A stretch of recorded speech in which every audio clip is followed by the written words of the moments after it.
Est-ce que vous condamnez les agissements de ce groupuscule d'extrême droite samedi près de Rennes? Des perturbations similaires avaient déjà eu lieu à Paris et Toulouse.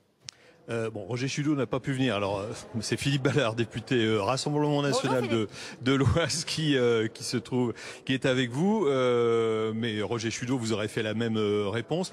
À partir du moment où on manifeste le visage dissimulé, le Rassemblement National, Marine Le Pen l'a toujours fait, on condamne ce genre de fait. Après, moi, j'écoutais votre sujet. On nous dit qu'à l'arrivée des gendarmes, ces manifestants sont partis.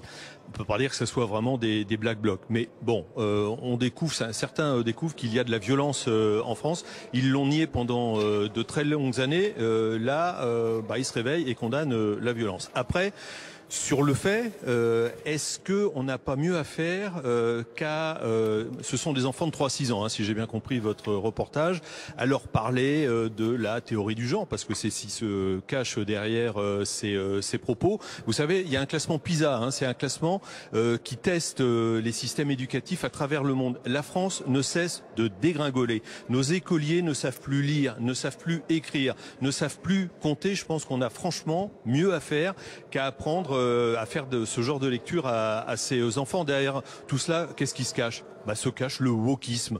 Voilà. Et nous avons décidé, vous parliez de Roger Chudeau, avec Philippe Olivier, eurodéputé Rassemblement National, il y a une association qui s'est créée, qui regroupe pour l'instant 40 parlementaires, dont des membres du Rassemblement National, et j'en suis membre.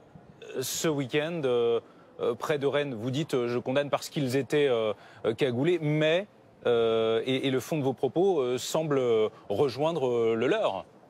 Mais parce que c'est le wokisme qui se cache derrière ces lectures par des drag queens. C'est pas qu'il y ait des drag queens, ça pose pas un problème en tant que tel, même si on préférait qu'ils apprennent le français et apprennent à compter. Pardon, je vous entends assez mal. Ce n'est pas incompatible. Non, mais ce qui se cache, faut pas être grand clair. Faut juste avoir l'esprit critique de temps en temps. C'est le wokisme. C'est une idéologie qui veut tout simplement déstructurer la société. Et j'irais même encore plus loin. C'est un combat civilisationnel que l'on doit mener contre le wokisme. Qu'est-ce qu'on va dire à ces enfants?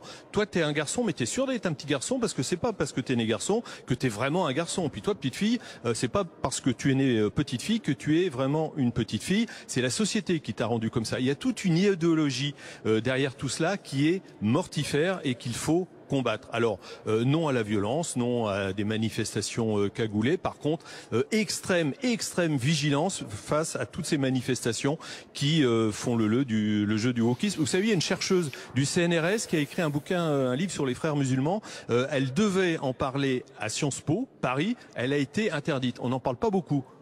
Alors que là, il y aurait des choses à dire.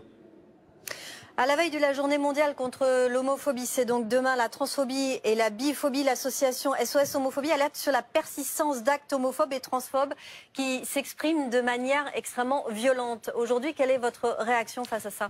Mais encore une fois, on condamne tous ces actes homophobes, enfin tout ce que vous venez de citer, mais à travers cette condamnation. Mais alors, c'est très clair, sans aucune réserve. Derrière tout cela, il peut y avoir des gens qui se saisissent de tout ça pour favoriser le wokisme en France. Et c'est là-dessus que nous alertons. Il ne faut pas se tromper de combat.